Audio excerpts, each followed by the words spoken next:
Namaste. Welcome to the UPSC podcast channel. Today, in our series of Class 9th NCERT Democratic Politics, we will discuss Chapter 3 Electoral Politics. तो आज का जो मुद्दा है ना, ये कोई सिर्फ किताबी बातें या बोरिंग थ्योरी नहीं है। हाँ, बिल्कुल नहीं। मतलब हम सबकी एवरीडे लाइफ का सबसे बड़ा स्ट्रक्चरल चेंज और जो पावर स्ट्रक्चर का खेल है, आज हम उसकी बात करने वाले हैं, यानी कि इलेक्शंस। सही कहा। और आज हमारा मिशन यही है कि हम इस कॉन्सेप्ट को पूरी तरह से अनपैक करें। अब इलेक्शंस की आखिर जरूरत क्यों है, एक डेमोक्रेटिक इलेक्शन को किस तरह की चीजें अलग बनाती हैं, और ये जो पॉलिटिकल कंपटीशन का इतना शोर शराबा हम अपने आसपास देखते हैं। हाँ, बहुत ज्यादा शोर होता है। राइट। तो वो एक्चुअली एक जरूरी सिस्टम क्यों है, इस पर हम आज डीपली बात करेंगे, एकदम आराम से, जैसे चाय पर चर्चा होती है। एग्जैक्टली। और थ्योरी में घुसने से पहले ना, मैं एक मस्त रियल लाइफ स्टोरी उठाना चाहती हूँ ताकि हमारा ये डिस्कशन ग्राउंड रियलिटी से थोड़ा कनेक्ट हो सके। हाँ, प्लीज बताइए। तो 1987 के हरियाणा स्टेट असेंबली इलेक्शंस की बात है। एक 76 साल का आम इंसान आधी रात तक सड़क पर खड़ा होकर लोगों का इंतजार कर रहा है। वो दिन में लगातार 9 रैलीज कर चुका है, 9 रैलीज, और पिछले 23 महीने से हर दिन यही रूटीन फॉलो कर रहा है। ओह वाह, ये तो बहुत एक्सट्रीम मेहनत है ना। और फिर चुनाव होते हैं, वो एक मैसिव मेजॉरिटी से जीतता है, सत्ता में आता है, अपने सारे वादे भी पूरे करता है, और फिर भी अगला चुनाव बुरी तरह हार जाता है। चौधरी देवीलाल जी की बात कर रहे हैं आप। सही पकड़ा। तो कॉन्टेक्स्ट थोड़ा सेट कर देते हैं। 1982 से वहां कांग्रेस रूल कर रही थी। फिर ऑपोजिशन लीडर चौधरी देवीलाल ने एक नया मूवमेंट शुरू किया जिसका नाम था न्याय युद्ध, यानी स्ट्रगल फॉर जस्टिस। राइट। और उन्होंने एक नई पार्टी बनाई, लोकदल। उनका जो सबसे बड़ा प्रॉमिस था वो था कि फार्मर्स और स्मॉल बिजनेसमैन के लोन्स वेव कर दिए जाएंगे। हाँ, और उस प्रॉमिस का असर देखिए, रिजल्ट क्या आया। लोकदल और उनके जो एलाइज थे, उन्होंने 90 में से 76 सीट्स जीती। बाप रे, 76 सीट्स? बिल्कुल। और लोकदल ने अकेले 60 सीट्स निकाली। जो कांग्रेस थी वो सिर्फ 5 सीट्स पर सिमट गई। देवीलाल चीफ मिनिस्टर बने, पावर में आते ही उन्होंने अपना प्रॉमिस पूरा किया, लोन वेव किया। लेकिन फिर 1991 में क्या हुआ? वही तो सबसे इंटरेस्टिंग पार्ट है। 1991 के जो नेक्स्ट इलेक्शंस हुए, उसमें पब्लिक ने उन्हें पूरी तरह से वोट आउट कर दिया और कांग्रेस वापस पावर में आ गए। ये डिटेल सच में मुझे बहुत प्रोवोक करती है। मतलब मैं इसको ऐसे देखती हूँ जैसे किसी मिडिल क्लास फैमिली में कोई फादर अपने बच्चों के फ्यूचर के लिए मेहनत करता है, या फिर कोई यूपीएससी एस्पिरेंट है जो दिन रात पढ़ाई कर रहा है। हाँ, रिलेटेबल है ना? तो हम उस मेहनत को अप्रिशिएट करते हैं। यहाँ एक लीडर इतनी मेहनत करता है, पावर में आता है, प्रॉमिस पूरा करता है, फिर भी नेक्स्ट इलेक्शन हार जाता है।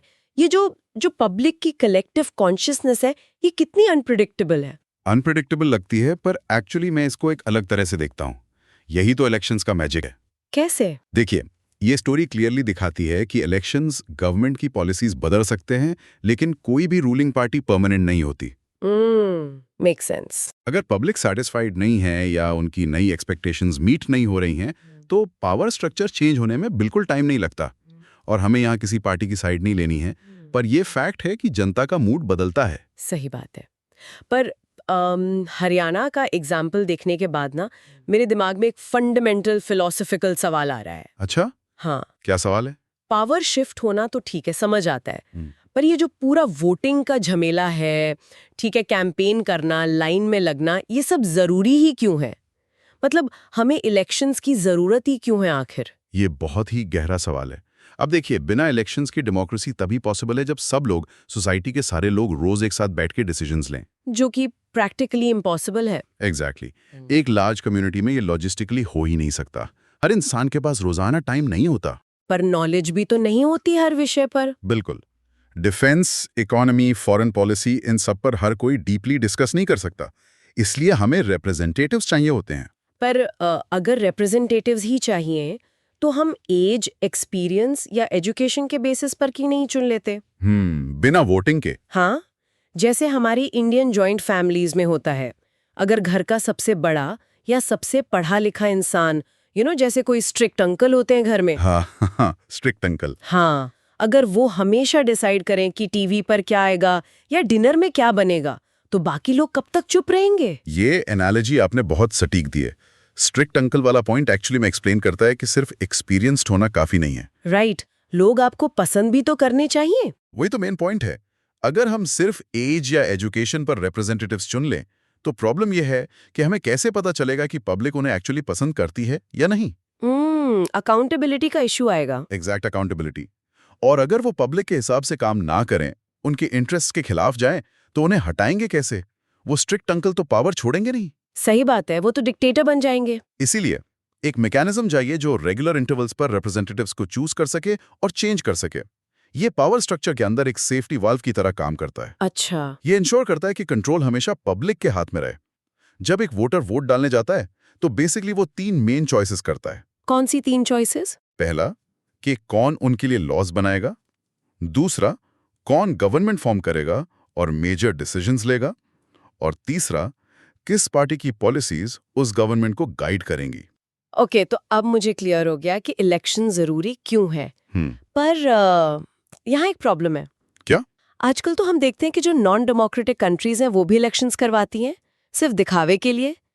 तो आम इंसान को असली और नकली डेमोक्रेसी का फर्क कैसे पता चले? कोई तो स्केल होना चाहिए ना? बिल्कुल, एक स्केल है। 5 मिनिमम कंडीशंस होती हैं एक डेमोक्रेटिक इलेक्शन के लिए। अगर इनमें से एक भी मिसिंग है तो वो इलेक्शन डेमोक्रेटिक नहीं कहलाएगा। ओके, ध्यान से सुन रही हूँ। पहली कंडीशन क्या है? पहली और सबसे बेसिक, हर एडल्ट सिटीजन के पास वोट होना चाहिए और हर वोट की इक्वल वैल्यू होनी चाहिए। Universal adult franchise. ये इक्वल वैल्यू वाला पॉइंट सच में बड़ा पावरफुल है। $1 बिलियन कंपनी के सीईओ का वोट और एक आम डेली वेजर का वोट दोनों बिल्कुल बराबर हैं पोलिंग बूथ में। सही कहा, ये रियल इक्वालिटी है। अब दूसरी कंडीशन पर आते हैं। वोटर्स के पास रियल चॉइसेस होनी चाहिए। मतलब पार्टीज और कैंडिडेट्स पूरी तरह से फ्री होने चाहिए इलेक्शंस में कंटेस्ट करने के लिए। एक सेकंड, यहाँ रियल चॉइस वाले पॉइंट पर ना मेरे पास एक बढ़िया डे टू डे एनालॉजी है। बोलिए बोलिए। मान लीजिए मेरे कॉलेज के कैंटीन में मैं गई और वहाँ सिर्फ 2 तरह के समोसे हैं। ठीक है। और अनफॉर्चुनेटली दोनों ही समोसे बिल्कुल खराब, जले हुए और बासी हैं। अब अगर मुझे उन्हीं दोनों में से एक समोसा चुनना पड़े क्योंकि और कोई ऑप्शन ही नहीं है, तो क्या वो एक सच्ची चॉइस हुई? बिल्कुल नहीं हुई। वही तो, अगर मार्केट में नई पॉलिटिकल पार्टीज या फ्रेश कैंडिडेट्स को आने की आज़ादी ही नहीं है और मुझे 2 खराब ऑप्शंस में से लेसर इविल चुनना पड़े, तो ऐसी वोटिंग का फायदा ही क्या? ये समोसा एनालॉजी एकदम परफेक्ट बैठती है यहाँ पर। इसीलिए हम कहते हैं कि फ्री कंपटीशन और नए कैंडिडेट्स का कंसिस्टेंटली आना इस स्ट्रक्चरल चेंज के लिए कितना जरूरी है। बिना रियल ऑल्टरनेटिव के इलेक्शन शैम हो जाता है। राइट। तो 2 कंडीशंस हो गई, तीसरी क्या है? तीसरी कंडीशन यह है कि इलेक्शंस रेगुलर इंटरवल्स पर होने चाहिए। हर कुछ साल में जनता को ऑडिट करने का मौका मिलना चाहिए। यानी लाइफ लॉन्ग कॉन्ट्रैक्ट नहीं मिलना चाहिए किसी को। एग्जैक्टली। चौथी कंडीशन यह है कि जिसे लोग सच में चाहते हैं वही एक्चुअल में इलेक्ट हो, यानी रिजल्ट्स ट्रांसपेरेंट हो, कोई मैनिपुलेशन ना हो पीछे से। हाँ, और आखिरी 5वीं कंडीशन यह है कि इलेक्शंस एक फ्री एंड फेयर मैनर में कंडक्ट हों, जहां लोग बिना किसी कोर्जन या डर के अपनी मर्जी से चुन सकें। जब ये 5 फैक्टर्स मिलते हैं तब जाकर एक इलेक्शन कंप्लीटली डेमोक्रेटिक बनता है। ये थ्योरेटिकल पैमाना तो बड़ा क्लियर लगता है सुनने में, पर थोड़ा ना रियलिटी चेक करते हैं अब। हाँ बताइए, क्या रियलिटी चेक है? हम थ्योरी की इतनी तारीफ कर रहे हैं, पर जब सच में इलेक्शंस आते हैं तब जो सोसाइटी में माहौल बनता है उसको देखिए। चारों तरफ डिसयूनिटी दिखती है, फैक्शनलिज्म होता है, मोहल्ले बढ़ जाते हैं, एक दूसरे पर गंदे एलिगेशंस लगते हैं, पार्टी पॉलिटिक्स होती है, मतलब अगली हो जाता है सब कुछ। ये ऑब्जर्वेशन बिल्कुल सही है। डर्टी पॉलिटिक्स देखी जाती है। और इस अनहेल्दी कंपटीशन की वजह से कई अच्छे लोग पॉलिटिक्स में आना ही नहीं चाहते।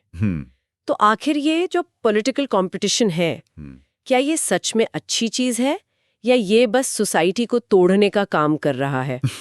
देखिए, आपका ये क्रिटिसिज्म बहुत वैलिड है और आपको पता है हमारे कॉन्स्टिट्यूशन मेकर्स इस डीमेरिट को बहुत अच्छी तरह जानते थे। अच्छा, उन्हें पता था ये सब होगा। बिल्कुल। उन्हें अंदाजा था कि इलेक्टोरल कंपटीशन सोसाइटी में टेम्पररी डिसपेरिटी लाएगा।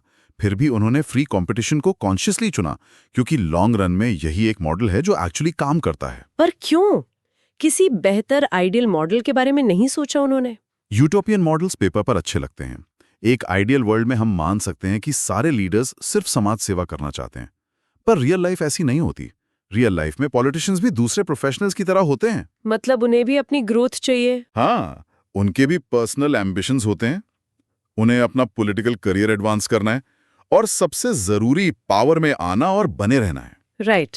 तो अब सवाल ये था कि इस पूरे सेल्फ इंटरेस्ट को सोसाइटी के फायदे में कैसे यूज किया जाए। इंटरेस्टिंग। इसका जवाब है इलेक्टोरल कंपटीशन। ये एक प्रैग्मेटिक मार्केट मॉडल बनाता है जो लीडर्स को रिवॉर्ड और पनिश करता है। अगर आप पब्लिक के इश्यूज उठाओगे, मुद्दों पर काम करोगे, तो आप जीतोगे। अगर आप उन्हें इग्नोर करोगे तो हार जाओगे। वेट, ये थोड़ा थोड़ा हमारे मोहल्ले के दुकानदार जैसा साउंड कर रहा है। कैसे? इलैबोरेट कीजिए। जैसे हमारे मोहल्ले में एक किराने वाला दुकानदार है। अब देखिए, शायद उस दुकानदार को मुझसे या मेरे परिवार से कोई खास लगाव या प्यार ना हो। सही बात है। उसका मेन मोटिव तो सिर्फ अपने दुकान से प्रॉफिट कमाना है। लेकिन अगर वो दुकानदार कस्टमर से हंसकर बात नहीं करेगा, अगर मुझे फ्रेश सामान नहीं देगा या दाम सही नहीं लगाएगा, तो अगले दिन कस्टमर गायब। एग्जैक्टली, अगले दिन मैं पड़ोस की नई दुकान पर चली जाऊंगी। तो पॉलिटिकल कंपटीशन बिल्कुल उस दुकानदार वाले प्रेशर की तरह ही है ना। उसका प्रॉफिट मोटिव उसको मजबूर कर रहा है अच्छी सर्विस देने के लिए। ये एनालॉजी एकदम बैंग ऑन है। उस दुकानदार की तरह ही पॉलिटिशियंस को अपने पॉलिटिकल करियर को बचाने के लिए आम जनता को सर्व करना ही पड़ता है। एनसीईआरटी की बुक में कुछ बहुत पावरफुल कार्टून्स दिए गए हैं जो इस कॉन्सेप्ट को हिला के रख देते हैं। ओ हाँ, मुझे याद है, एक कार्टून में वोटर ने एक पॉलिटिशियन को बिल्कुल उल्टा लटकाया हुआ है। हाँ, और पॉलिटिशियन हवा में झूल रहा है, प्रोमिसेस के पेपर पकड़े हुए। राइट। पॉलिटिशियंस के पास बड़े बड़े प्रोमिसेस हैं, पर वोटर के पास असली पावर है, उसका वोट। वो कार्टून प्रॉपर्ली दिखाता है कि वोटर इफेक्टिवली किंग है। बिल्कुल। पर वही एक दूसरा कार्टून भी है जो थोड़ा सिनिकली एक अलग रियलिटी दिखाता है। कौन सा वाला? जिसमें एक पॉलिटिशियन बैग भर के प्रोमिसेस लाया है और वो अपने बैग से कुछ दाने गिरा रहा है और वोटर एक कुत्ते की तरह उन प्रोमिसेस को फॉलो करते हुए पीछे चल रहा है। ओह वाओ, ये तो बिल्कुल ऑपोजिट सिचुएशन हो गई। हाँ, पर रियलिटी में ह्यूमन नेचर और इस कलेक्टिव कॉन्शियसनेस को समझकर ये सिस्टम बनाया गया है। ये सिस्टम मेसी जरूर है, इसमें नॉइज है, मैनिपुलेशन है, पर लॉन्ग टर्म में मैक्रो लेवल पर ये पॉलिटिशियंस को पब्लिक को सर्व करने के लिए मजबूर कर ही देता है। तो बेसिकली हम इलेक्शंस को कोई प्योरिटी टेस्ट ना माने। बिल्कुल नहीं। ये सिर्फ एक प्रैक्टिकल इंसेंटिव स्ट्रक्चर है जिससे सेल्फ इंटरेस्ट को जनरल गुड में चैनल किया जा सके। एकदम सही समझिए आप। पर इन सबको डिस्कस करने के बाद मैं एक थॉट जरूर छोड़ना चाहूंगा यहाँ पर। हाँ बताइए, क्या सोच रहे हैं आप? जरा सोचिए, जिस सिस्टम को बनाया ही इसलिए गया था कि पॉलिटिशियंस एक्चुअल ग्राउंड पर काम करने के लिए मजबूर हों, क्या होगा अगर पॉलिटिशियंस काम करने के बजाय सिर्फ उन प्रोमिसेस और घोषणाओं को बेचना और डिस्ट्रीब्यूट करना मास्टर कर लें, जैसा उस दूसरे कार्टून में था। मतलब सिर्फ नैरेटिव सेट करे। एग्जैक्टली। अगर दुकानदार सिर्फ अपनी पैकेजिंग इतनी अच्छी कर ले पर अंदर का सामान खराब ही बेचने लगे, तो कस्टमर उस इल्यूजन में कब तक धोखा खाएगा? क्या हमारा कंपटीशन रियल इश्यूज पर हो रहा है या सिर्फ पैकेजिंग पर? ये एक बहुत बड़ा सवाल है हमारी डेमोक्रेसी के लिए। चलिए आगे बढ़ते हैं। Okay, now we will discuss what is a system of elections. इस बारे में सोचकर देखें तो 2014 के जनरल इलेक्शंस में हमारे देश में रफली 30,000 करोड़ रुपए खर्च हुए थे। हाँ, that is a lot. Exactly right. ये तो मतलब किसी छोटे देश के पूरे साल के जीडीपी के बराबर हो गया। और हमने ये एक ऐसी डेमोक्रेटिक एक्सरसाइज पर खर्च कर दिया जो बेसिकली सिर्फ कुछ हफ्तों तक चलती है। राइट। तो इस मैसिव मशीन को समझने के लिए ना एक टिपिकल इंडियन फैमिली वेडिंग को इमेजिन करते हैं इस डीप डाइव में। जैसे एक बड़ी जॉइंट फैमिली में कई महीनों की प्लानिंग होती है, दूर दूर से रिश्तेदार आते हैं, टेंट लगते हैं, हलवाई बुक होते हैं और एक अजीब सा क्योस और एक्साइटमेंट होता है ना। हाँ बिल्कुल, वैसा ही वाइब होता है। ठीक वैसा ही हमारे देश का जनरल इलेक्शन होता है। लोकसभा और विधानसभा के इलेक्शंस हर 5 साल में एक बार होते हैं, लेकिन कई बार बीच में किसी रिप्रेजेंटेटिव की डेथ हो जाए या वो रिजाइन कर दे तो वहां इमरजेंसी में एक छोटा फंक्शन करना पड़ता है जिसे हम बाय इलेक्शन कहते हैं। एग्जैक्टली। और ये एक ऐसी साइकिल है जो हमारे पावर स्ट्रक्चर को कंटिन्यूअसली रिफ्रेश करती रहती है। जब 5 साल का टर्म खत्म होता है तो टेक्निकली हम कहते हैं कि लोकसभा या विधानसभा डिसॉल्व्ड हो गई है, यानी भंग हो गई है। अच्छा। उस मोमेंट पर चाहे कोई कितना भी बड़ा नेता क्यों ना हो, उसकी ऑफिशियल पावर 0 हो जाती है। Wow, okay. हाँ, ये कंप्लीटली ब्लैंक स्लेट होती है जहां से नया टर्म शुरू होता है। और जनरल इलेक्शंस में देश की सभी कॉन्स्टिट्यूएंसीज में या तो एक ही दिन में या फिर फेजेस में वोटिंग होती है। पर जब हम इस मैसिव स्केल की बात करते हैं तो एक प्रैक्टिकल प्रॉब्लम आती है ना। मतलब हमारे देश में करीब 1.4 बिलियन लोग हैं। राइट। हम 543 लोकसभा रिप्रेजेंटेटिव्स को कैसे चुनते हैं? क्योंकि व्हाट्सएप ग्रुप में अगर 50 लोग भी हों तो वहां केओस हो जाता है। यहाँ तो इतनी बड़ी पॉपुलेशन को एक साथ डिसाइड करना है। ये केओस ना हो, इसीलिए हम area based system of representation use करते हैं। देश की पूरी पॉपुलेशन एक ही साथ किसी एक लिस्ट पर वोट नहीं करती। ओके। हमने ज्योग्राफिकल बाउंड्रीज ड्रॉ की हैं, जिन्हें इलेक्टोरल कॉन्स्टिट्यूएंसीज कहा जाता है। हर एरिया का अपना एक अलग इलेक्शन होता है, जहां से एक रिप्रेजेंटेटिव पार्लियामेंट जाता है। Got it. अगर वो लोकसभा का इलेक्शन है तो हम उस रिप्रेजेंटेटिव को मेंबर ऑफ पार्लियामेंट यानी एमपी कहते हैं, और स्टेट लेवल पर विधानसभा के लिए हम उसे मेंबर ऑफ लेजिस्लेटिव असेंबली यानी एमएलए कहते हैं।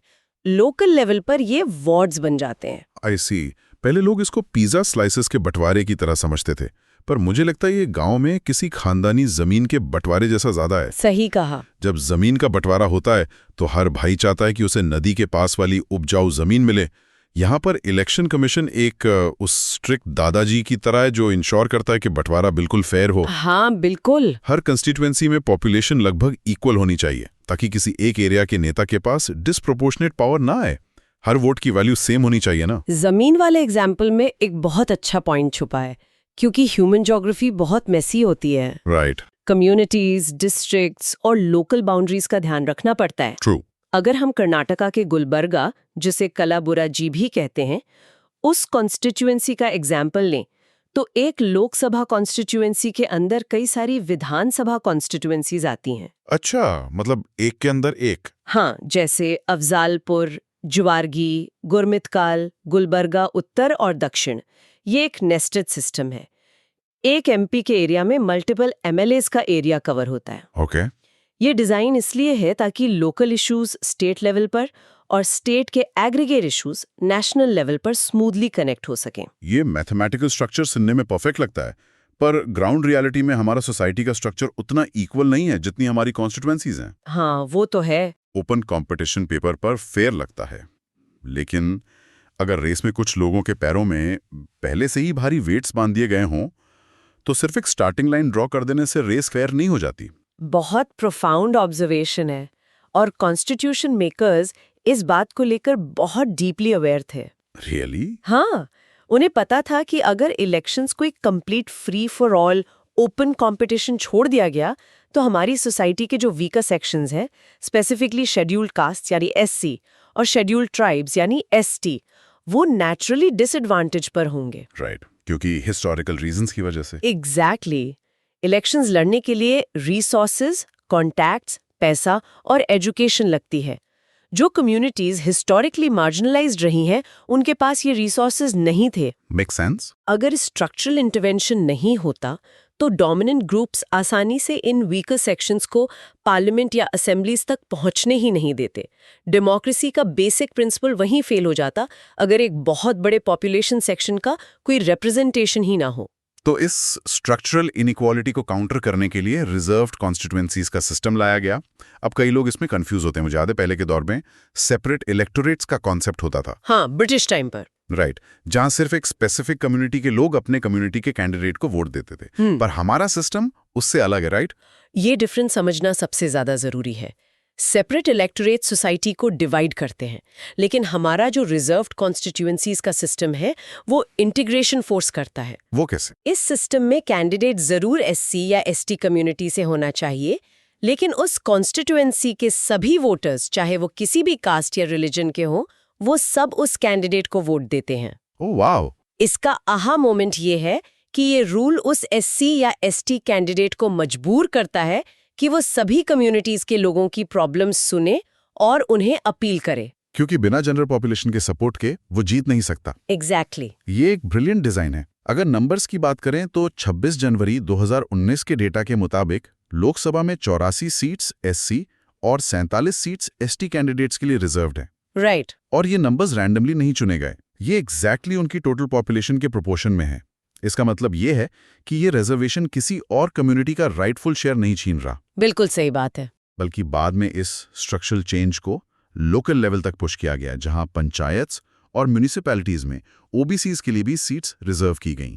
और अभी हाल ही में नारी शक्ति वंदन अधिनियम 2023 पास हुआ। हाँ, विमेन्स रिजर्वेशन एक्ट, जिसने पार्लियामेंट और असेंबलीज में औरतों के लिए 1/3 यानी 1/3 सीट्स रिजर्व कर दी हैं। और सोचने वाली बात यह है कि लोकल लेवल पर तो विमेन्स रिजर्वेशन बहुत पहले से था, लेकिन अपर स्ट्रक्चर्स यानी पार्लियामेंट और विधानसभाओं में आते आते इस स्ट्रक्चरल चेंज को इम्प्लीमेंट करने में दशकों लग गए। वाओ, हाँ। ये दिखाता है कि पावर स्ट्रक्चर में ऊपरी लेवल पर रेजिस्टेंस कितना स्ट्रांग होता है। ऑलराइट, तो जमीन का बंटवारा हो गया, सीट्स रिजर्व हो गईं, रूल सेट हो गए। अब सवाल आता है कि इस मैसिव एक्सरसाइज में वोट एक्चुअली देगा कौन? हाँ, ये सबसे बड़ा सवाल है। एक चीज जो मुझे इंडियन वोटिंग दिन के बारे में सबसे ज्यादा फैसिनेटिंग लगती है वो ये है कि साल का ये अकेला ऐसा दिन होता है जब एक मल्टीनेशनल टेक कंपनी का सीईओ और उसकी गाड़ी चलाने वाला ड्राइवर बिल्कुल एक ही लाइन में एक ही धूप में खड़े होते हैं। एब्सोल्युटली। और उन दोनों के हाथ में एग्जैक्टली सेम पावर होती है। पर उस लाइन में खड़े होने का टिकट क्या है? उस टिकट को हम ऑफिशियल लैंग्वेज में इलेक्टोरल रोल या आम भाषा में वोटर्स लिस्ट कहते हैं। ये यूनिवर्सल अडल्ट फ्रैंचाइज के प्रिंसिपल पर बेस्ड है। जिसका मतलब है? इसका सिंपल सा मतलब ये है कि 18 साल या उससे ऊपर के किसी भी नागरिक को वोट देने का हक है। ये लिस्ट चुनाव से महीनों पहले तैयार होती है। ओके। हर 5 साल में इसका एक मैसिव रिवीजन होता है। नए 18 साल की यूथ लिस्ट में ऐड होते हैं और जो लोग उस एरिया से शिफ्ट हो गए हैं या जिनकी डेथ हो चुकी है उनके नाम लिस्ट से हटाए जाते हैं। वैसे मिडिल क्लास इंडियन फैमिलीज का इस वोटर्स लिस्ट से एक अलग ही इमोशनल कनेक्शन होता है।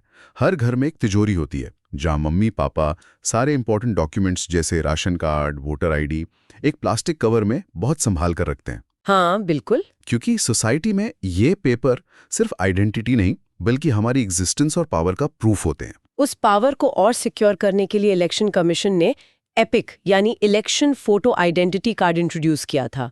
इसका मेन रीजन इम्पर्सनेशन यानी फेक वोटिंग को रोकना था। राइट। पर कॉन्स्टिट्यूशन ने फ्लेक्सिबिलिटी भी दी है। अगर किसी रीजन से चुनाव के दिन एपिक कार्ड नहीं मिल रहा तो वोटर अपना ड्राइविंग लाइसेंस, राशन कार्ड या पासपोर्ट दिखाकर भी अपना हक यूज कर सकता है। That's good. इलेक्शन कमीशन का प्राइमरी गोल एक्सक्लूजन नहीं, इंक्लूजन है। हालांकि कुछ बहुत ही एक्सट्रीम केसेस में, जैसे कुछ हार्डकोर क्रिमिनल्स या वो लोग जो अनसाउंड माइंड डिक्लेयर किए गए हैं, उन्हें वोट देने से रोका जा सकता है। अच्छा। पर थ्योरेटिकली ये नंबर्स नेग्लिजिबल होते हैं। ठीक है, मिलियंस ऑफ लोग वोट दे सकते हैं, ये क्लियर हो गया। पर इस टेबल को थोड़ा टर्न करते हैं। एक मशीन में बटन दबाना आसान है, पर उस बटन की दूसरी तरफ होना, मतलब कैंडिडेट बनना। हाँ, अगर 18 साल का हर नागरिक वोट दे सकता है तो क्या लिटरली कोई भी आम इंसान खड़ा होकर कह सकता है कि मुझे चुनो, मैं नेता बनूंगा? थ्योरेटिकली हाँ, कैंडिडेट बनने के लिए सिस्टम ने लगभग उतनी ही आजादी दी है। सबसे मेन फिजिकल डिफरेंस एज का है। वोटर बनने के लिए 18 साल लगते हैं, पर कैंडिडेट बनने के लिए मिनिमम एज 25 साल होनी चाहिए। Okay, 25 years. उसके अलावा एक नॉमिनेशन फॉर्म भरना पड़ता है और थोड़ा सा सिक्योरिटी डिपॉजिट जमा करना पड़ता है। प्रैक्टिकली हम देखते हैं कि कैंडिडेट्स को पॉलिटिकल पार्टीज बैक करती हैं। राइट, पार्टी टिकट जिसे कहते हैं। हाँ, जब कोई पार्टी अपना ऑफिशियल सिंबल और सपोर्ट किसी को देती है तो लोकल लैंग्वेज में हम कहते हैं कि नेताजी को पार्टी का टिकट मिल गया। लेकिन इस नॉमिनेशन प्रोसेस में पिछले कुछ सालों में एक बहुत बड़ा ट्विस्ट आया है ना? सुप्रीम कोर्ट को इसमें इंटरवीन करना पड़ा। बिल्कुल। उन्होंने एक नया रूल बनाया कि अब हर कैंडिडेट को नॉमिनेशन भरते वक्त एक लीगल डिक्लेरेशन देना होगा। इसमें उन्हें अपने खिलाफ पेंडिंग क्रिमिनल केसेस बताने होते हैं, अपनी और अपनी फैमिली की पूरी एसेट्स और लाइबिलिटीज यानी प्रॉपर्टी और कर्ज डिक्लेयर करनी होती है। राइट। और अपनी एजुकेशनल क्वालिफिकेशंस पब्लिक करनी होती हैं। पर मेरा सवाल यह है कि सुप्रीम कोर्ट को अचानक आगे आकर ये रूल क्यों लगाना पड़ा? सुप्रीम कोर्ट को इसलिए इंटरवीन करना पड़ा क्योंकि पॉलिटिकल पार्टीज सेल्फ रेगुलेट नहीं कर रही थी। पॉलिटिक्स में मनी पावर और मसल पावर इतना बढ़ गया था कि सिस्टम अंदर से सड़ने लगा था। ओह। कोर्ट का लॉजिक ये था कि अगर हम डेमोक्रेसी को डीपली फंक्शनल बनाना चाहते हैं तो वोटर्स के पास अपने कैंडिडेट के बारे में पूरी इन्फॉर्मेशन होनी चाहिए। ट्रू। ये रूल इस साइकोलॉजिकल अजम्पशन पर बेस्ड है कि अगर एक आम वोटर को पता चलेगा कि कैंडिडेट पर मर्डर या एक्सटॉर्शन के चार्जेस हैं तो वो उसे वोट नहीं देगा। ये अजम्पशन सच में थोड़ा डिबेटेबल है। कैसे? क्योंकि हम जानते हैं कि कई बार वोटर्स पर्पसली उस क्रिमिनल बैकग्राउंड वाले बाहुबली को वोट देते हैं उन्हें लगता है कि यार ये आदमी हमारा काम निकलवा सकता है। हाँ, ये हार्श रियलिटी है। पर एक और ऑब्जर्वेशन जो स्ट्रांगली उठती है वो एजुकेशन क्वालिफिकेशंस को लेकर है। हमारे देश में एक गवर्नमेंट ऑफिस में छोटा सा क्लरिकल या प्यून का जॉब लेने के लिए भी ग्रेजुएशन या मिनिमम डिग्री मांगते हैं। राइट। तो फिर देश चलाने वाले, लॉज बनाने वाले एमपीज और एमएलएस के लिए डिग्री मैंडेटरी क्यों नहीं है? ये लॉजिकल नहीं लगता कि जो सिस्टम क्लर्क से डिग्री मांगता है वो लॉ मेकर से कुछ नहीं मांगता? सुनने में ये अजीब और थोड़ा अनफेयर भी लगता है, पर इन सोर्सेज में इसके पीछे एक बहुत इंटरेस्टिंग क्रिकेट एनालॉजी मिलती है। अच्छा, क्या एनालॉजिया? अगर नेशनल क्रिकेट टीम में खेलना है तो सिलेक्टर बीए या बीकॉम की डिग्री नहीं मांगेगा। हाँ। वो देखेगा कि फास्ट बॉलिंग को कैसा खेलते हैं या प्रेशर में बैटिंग कैसे करते हैं। रेलेवेंट स्किल वहाँ क्रिकेट है। ओके। उसी तरह एक लॉ मेकर के प्राइमरी रेलेवेंट स्किल डिग्री होना नहीं है, बल्कि अपने लोगों की परेशानियों को समझना, उनके दुख दर्द से कनेक्ट होना और उन्हें सॉल्व करने का इंटेंट होना है। आई सी।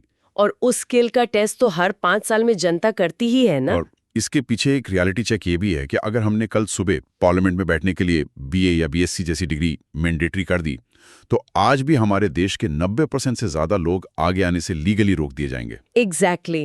वो इलेक्शन लड़ने के हक से कंप्लीटली बाहर हो जाएंगे।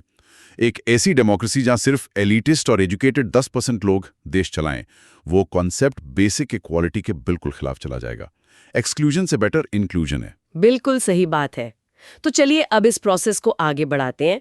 नॉमिनेशन हो गया, टिकट मिल गया, अब फील्ड पर उतरने की बारी है। हाँ, the real game. Official rules के हिसाब से कैंडिडेट की फाइनल लिस्ट आने और पोलिंग डेट के बीच सिर्फ 2 हफ्ते यानी 14 दिन का टाइम मिलता है कैंपेन करने के लिए। 2 हफ्ते। लेकिन किसी भी इंसान ने जिसने एक इंडियन इलेक्शन अपने गांव या शहर में देखा है वो इस बात पर हंसेगा। राइट। क्योंकि एक्चुअली तो बैकएंड की प्रिपरेशंस और शैडो कैंपेनिंग महीनों पहले से शुरू हो जाती हैं। बिल्कुल। फॉर्मल ऑफिशियल कैंपेन बेशक छोटा हो, पर पॉलिटिकल मशीन्स लगातार चलती रहती हैं। और जब कैंपेन अपने पीक पर आता है तो सबसे डेडली वेपन होते हैं स्लोगन्स या नारे। हाँ, स्लोगन्स बहुत कैची होते हैं। स्लोगन्स इसलिए जरूरी हैं क्योंकि लोगों के पास लंबे लंबे मैनिफेस्टोज पढ़ने का टाइम नहीं होता, उन्हें एक इमोशनल हुक चाहिए होता है। अगर हम हिस्टोरिकली देखें तो 1971 के लोकसभा इलेक्शंस में कांग्रेस लीडर इंदिरा गांधी ने गरीबी हटाओ का स्लोगन दिया, जिसने डायरेक्ट मासेस से कनेक्ट किया। राइट। फिर 1977 में इमरजेंसी के बाद जयप्रकाश नारायण की लीडरशिप में जनता पार्टी ने सेव डेमोक्रेसी का नारा दिया, जिसका फोकस सिविल लिबर्टीज वापस लाने पर था। स्लोगन स्टेट इलेक्शंस में भी गेम बदल देते हैं। जैसे 1977 में वेस्ट बंगाल में लेफ्ट फ्रंट ने लैंड टू द टिलर यानी जमीन उसकी जो खेती करे, ये नारा दिया। एग्जैक्टली। और 1983 में आंध्र प्रदेश में जब एनटी रामा राव ने तेलुगु देशम पार्टी बनाई तो उनका स्लोगन था protect the self respect of the Telugus. ये नारे स्पेसिफिकली लोगों की आइडेंटिटी और कोर इश्यूज को टारगेट करते थे। यहां हम सिर्फ सोर्सेस के एग्जांपल्स डिस्कस कर रहे हैं विदाउट टेकिंग एनी साइड्स, पर ये कैंपेन्स वाइल्ड वेस्ट नहीं होते। इलेक्शन कमीशन ऑफ इंडिया ने एक मॉडल कोड ऑफ कंडक्ट यानी आचार संहिता लगाई होती है। हाँ, इस कोड के अंडर सभी पार्टीज पर स्ट्रिक्ट रूल्स अप्लाई होते हैं। आप डायरेक्टली वोट खरीद नहीं सकते, लोगों को धमका नहीं सकते और फॉर्मली कास्ट या रिलीजन के नाम पर वोट अपील नहीं कर सकते। ओके। इसके साथ ही स्पेंडिंग लिमिट्स भी हैं। एक लोकसभा कंस्टिट्यूएंसी में एक कैंडिडेट मैक्सिमम 25 लाख खर्च कर सकता है और असेंबली के लिए लिमिट सिर्फ 10 लाख है। Wait, hold on. यहां पर कोई भी सुनने वाला थोड़ा सिनिकल हो जाएगा। एक लोकसभा सीट पर 25 लाख की लिमिट। हाँ, पेपर पे यही है। आजकल एक फ्रंट पेज न्यूज़पेपर एड या कुछ मैसिव होर्डिंग्स में इससे ज्यादा लग जाते हैं। सब जानते हैं कि इलेक्शंस में कैंडिडेट्स और पार्टीज करोड़ों में खर्च करते हैं, तो इस लिमिट का फायदा क्या है? क्या ये रूल कैंडिडेट्स को डे 1 से पेपर पर झूठ बोलने पर मजबूर नहीं कर रहा? ये सिनिसिज्म बिल्कुल वैलिड है। रियलिटी और पेपर रूल्स के बीच एक मैसिव गैप है जिसे शैडो मनी कहा जाता है। अच्छा, शैडो मनी। इलेक्शन कमीशन की पूरी कोशिश रहती है ऑब्जर्वर्स भेजकर इस शैडो इकोनॉमी को ट्रैक करने की। कई बार इलीगल कैश, लिकर और गिफ्ट्स पकड़े जाते हैं। हाँ, न्यूज में आता रहता है। लेकिन कैश इकोनॉमी में हर ट्रांजैक्शन ट्रैक करना नियरली इम्पॉसिबल है। फिर भी लिमिट रखने का पर्पस एक लीगल बेंचमार्क सेट करना है। अगर लिमिट नहीं होगी तो रिसोर्सेज का डिस्प्ले और भी ज्यादा ऑब्सीन हो जाएगा। That's a fair point. इसके अलावा कोड ऑफ कंडक्ट कुछ विजुअली वेरीफाई होने वाले रूल्स भी लगाता है, जैसे रिलीजियस प्लेसेस, मंदिर या मस्जिद को प्रोपेगेंडा के लिए यूज नहीं कर सकते, और गवर्नमेंट मशीनरी या व्हीकल्स का यूज बैंड है। सबसे मजेदार विजुअल चेंज तब आता है जब मिनिस्टर्स अचानक से फाउंडेशन स्टोन्स रखना बंद कर देते हैं। हम सबने देखा है, चुनाव आने से ठीक 2 महीने पहले हर टूटी हुई सड़क पर एस्फाल्टिंग होने लगती है, नए ब्रिजेस अनाउंस होने लगते हैं। हाँ बिल्कुल, और जैसे ही इलेक्शन कमीशन डेट्स अनाउंस करता है, बूम, सब नए प्रोमिसेस रुक जाते हैं। वो एक दिन होता है जब सच में लगता है कि पॉलिटिशियंस अब पब्लिक और स्ट्रिक्ट रूल्स के कंट्रोल में हैं। और इस कंट्रोल का सबसे बड़ा मैनिफेस्टेशन होता है पोलिंग डे। उस दिन का माहौल ही अलग होता है। ओह या, हर कॉन्स्टिट्यूएंसी में लोकल स्कूल्स और गवर्नमेंट ऑफिसेज को पोलिंग बूथ्स में कन्वर्ट कर दिया जाता है। जब वोटर बूथ पर आता है तो सबसे पहले आइडेंटिटी वेरिफिकेशन होता है, फिर उंगली पर वो इंडेलिबल इंक लगाई जाती है जो हफ्तों तक नहीं मिटती। वो एक तरह का बैज ऑफ ऑनर भी है और डबल वोटिंग रोकने का मैकेनिज्म भी, राइट? एग्जैक्टली। पहले के जमाने में एक पेपर बैलेट होता था जिसे बॉक्स में डालना पड़ता था। आज हमारे देश ने कंप्लीटली इलेक्ट्रॉनिक वोटिंग मशीन्स यानी ईवीएम्स पर शिफ्ट कर लिया है। Okay, EVM. हर मशीन पर कैंडिडेट्स के नाम, उनकी पार्टी के सिंबल्स होते हैं, और जो इंडिपेंडेंट कैंडिडेट्स होते हैं उन्हें election commission special neutral symbols देता है, जैसे साइकिल, किसान या छाता। ईवीएम टेक्नोलॉजी ने वोटिंग फास्ट और less prone to human error जरूर की है, पर हर टेक्नोलॉजी के साथ मिसट्रस्ट का इशू आता है। हाँ, वो तो है। लोगों को लगता था कि मैं बटन ए दबा रहा हूं तो क्या वोट सच में एक हो जा रहा है।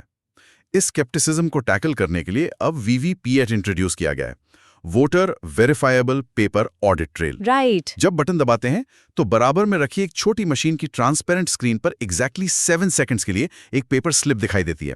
उस पर चुने हुए कैंडिडेट का नाम और सिंबल होता है। वही वीवीपीएटी है। ये 7 सेकंड का विजुअल वैलिडेशन वोटर के दिमाग में एक इमेंस साइकोलॉजिकल कंफर्ट देता है कि हाँ, मेरा वोट सही जगह काउंट हो रहा है। इसके बाद स्लिप ऑटोमेटिकली कट होकर सील्ड बॉक्स में गिर जाती है। वोटिंग पूरी होने के बाद इन ईवीएम्स को स्ट्रॉन्ग रूम्स में हेविली आर्म्ड सिक्योरिटी के बीच रखा जाता है, और असली सस्पेंस खुलता है काउंटिंग डे पर। Counting day, yes. उस दिन ट्रस्ट मेंटेन करना उतना ही जरूरी है।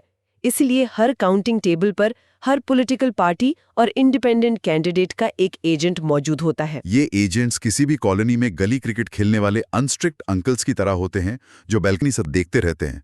1 फुट भी लाइन क्रॉस हुई या ओवर में 7 बॉल्स फेंक दी गई तो वो चिल्लाने लगते हैं। बहुत एप्ट एनालॉजी है। काउंटिंग एजेंट्स भी वही करते हैं।